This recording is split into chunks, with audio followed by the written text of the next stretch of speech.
నమస్కారం గురుగారు. ఓం శ్రీ మహాగణాధిపతయే నమః. గురుగారు, కృష్ణాష్టమి, కృష్ణుని గురించి చెప్పాలంటే అంతా ఇంత కాదు, చాలా ఉంటాయి కృష్ణ లీలలు. అవును. ఎందుకని గురుగారు ఆ రోజు కృష్ణాష్టమి ఎందుకు జరుపుకోవాలి? అసలు కృష్ణాష్టమి విశిష్టత గురించి తెలియజేయండి. తప్పకుండా అమ్మా. వసుదేవసుతం దేవం కంసచానూరమర్దనం దేవకీ పరమానందం కృష్ణం వందే జగద్గురుం. కృష్ణాష్టమి గురించి మనం తెలుసుకోవాలంటే కృష్ణావతారం గురించి మనం కొన్ని తెలుసుకోవాలమ్మా.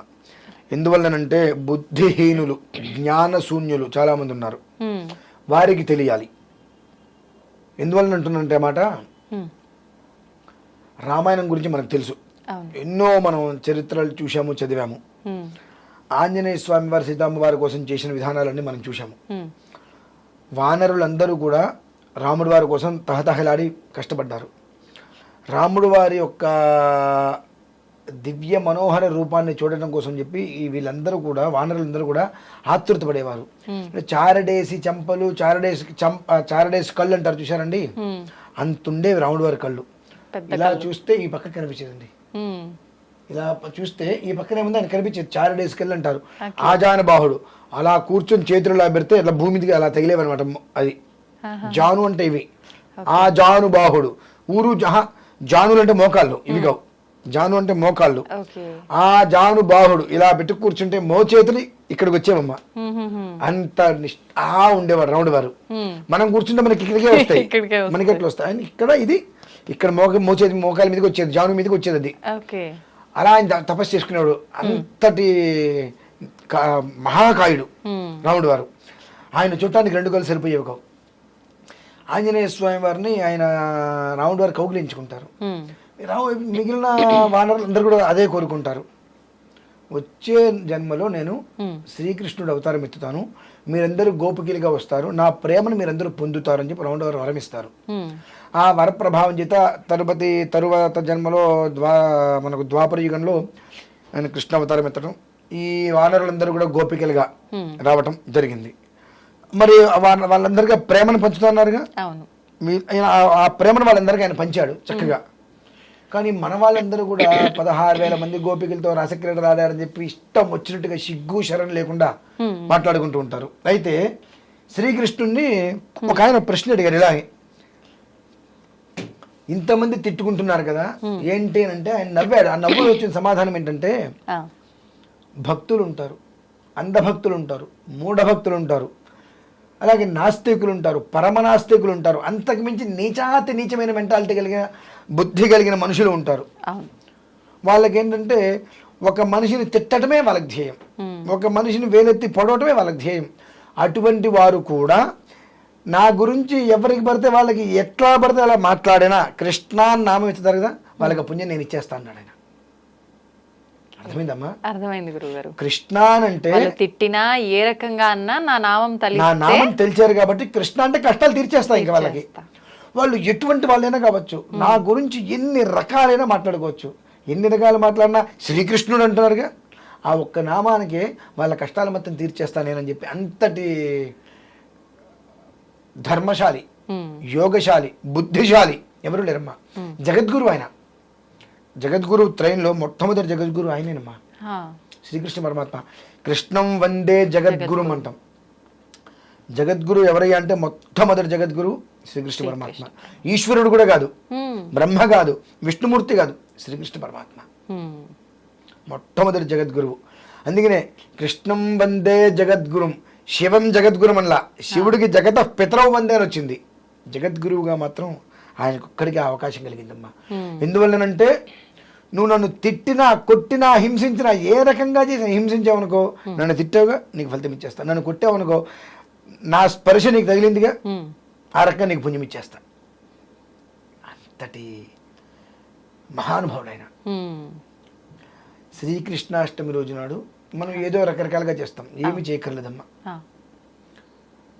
కృష్ణుడు నిన్ను వెతుకుంటూ నీ ఇంటికి వచ్చేటట్టుగా నువ్వు చెయ్యి. నీ ఇంటికి నిన్ను వెతుక్కుంటూ రావాలి. రావాలంటే ఏం చేయాలి? నువ్వు చక్కగా పొద్దున్నే గీతాపారాయణ చేయి.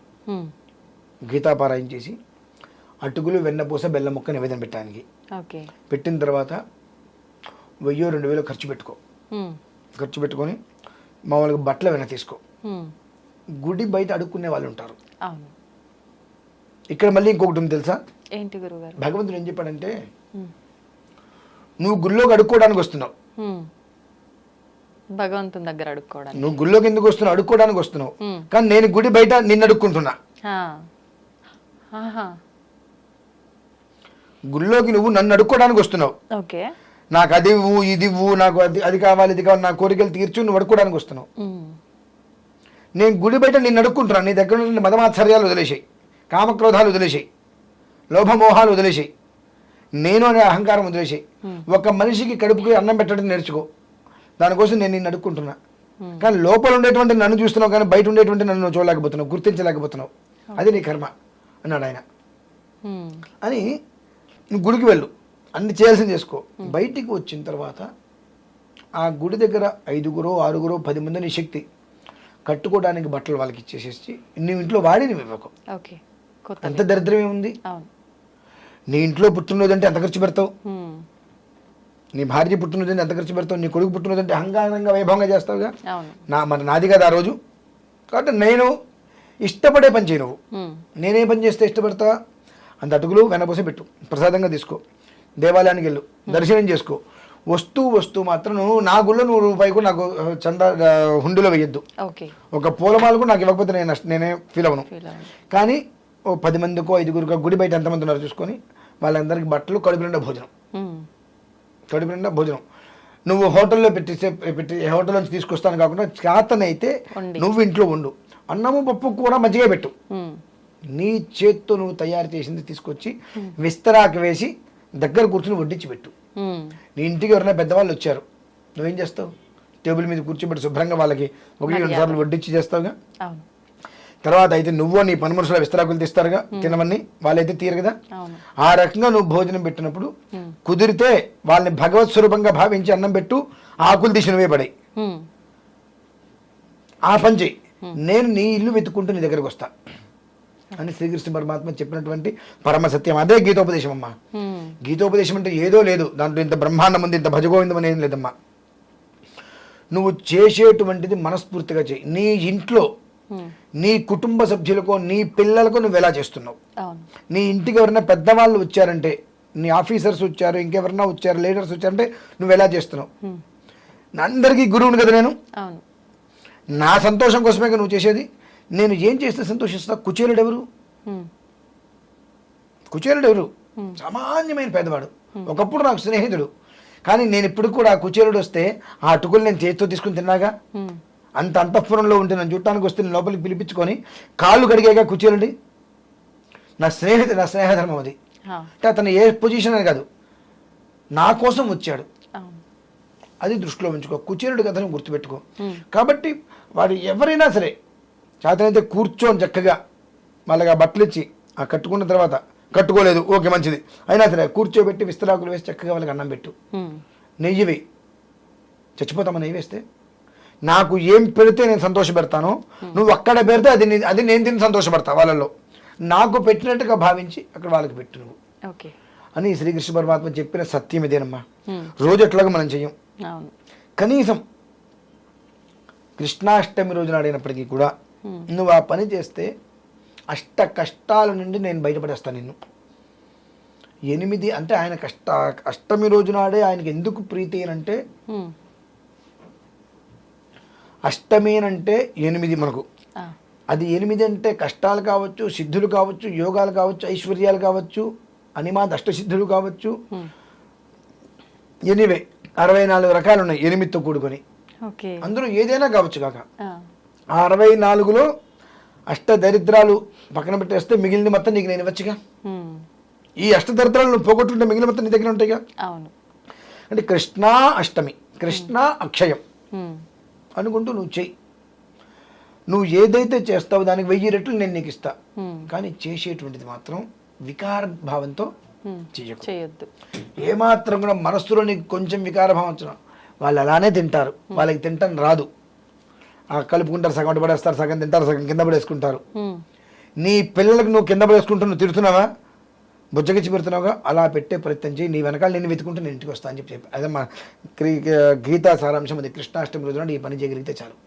గురుగారు కృష్ణాష్టమి రోజు ఉట్లి కొట్టే కార్యక్రమం కూడా ఉంటుంది కదా, అది అవన్నీ ఎందుకని? అది సెకండరీ అదంతా. అది మనం ఆ పండగ చేసుకోవటం వేరు. ఆ పండగ అనేటువంటిది మనం ఆనందం కోసం చేసుకుంటాం. అవును. జీవితం వృద్ధి కావాలంటే మనం ఏం చేయాలనే విషయం నేను చెప్పా. అదే ఆట అదంతా వేరే విషయం. మళ్ళీ గోకులాష్టమి అంటారు, కృష్ణాష్టమి అంటారు, రకరకాల పేర్లు ఉన్నాయి. ఆ ఉట్టి కొడతారు, అదంతా అందరు కలిసి ఆడుకునేటువంటి ఒక ఆట. ఆటకి ఈ విధానానికి సంబంధం లేదు కదండి. నేను ఆట ఆడుకోండి అని చెప్పాను, ఇది వదిలేస్తారు. ఇది వదిలేస్తారు కంప్లీట్ గా. కాబట్టి ఇది కంప్లీట్ చేసుకొని ఆ తర్వాత ఆయన సాయంత్రం టైంలో ఆట ఆడుకోండి, ఏదైనా ఆడుకోండి. ఇది మాత్రం ఖచ్చితంగా చెయ్యండి. అంటే ఇది చేస్తే మీకు వచ్చేది ఏమిటంటే, ఆ ఆట ఆడుకుంటే మీకు ఎంత సంతోషం ఉంటుంది. రంగులు వేసుకొని వసంతం కొట్టుకొని మీద ఎగిరెగిరి ఆడతారు కదా, ఆ అందులో ఎంత సంతోషం. అది క్షణకాలమే, ఆకాశేపి. ఇది చేస్తే ఆ జన్మంతం ఇస్తాడు ఆ సంతోషం మీకు. అంతకన్నా కావాల్సింది ఏంటంటే, ఎంత అప్పు ఉండనండి, ఎంత ప్రాబ్లం ఉండనండి, ఏదైనప్పటికీ కూడా ఆ ఆడే కాసేపు అన్ని మర్చిపోతాంగా. కేరింతలు కూడా దాన్ని కొట్టాలని ఒక ఉద్దేశంతో ఆడుతుంటాం. ఆ ఆనందం ఆ కాసేపే. ఈ పని చేసి నువ్వు ఆ పని చేస్తే జీవితకాలం నీకు ఆనందాన్ని ఇస్తారు శ్రీకృష్ణ పరమాత్మ. అది సారాంశం అమ్మా. సంతోషం గురుగారు, చక్కగా వివరించారు. ధన్యవాదాలు.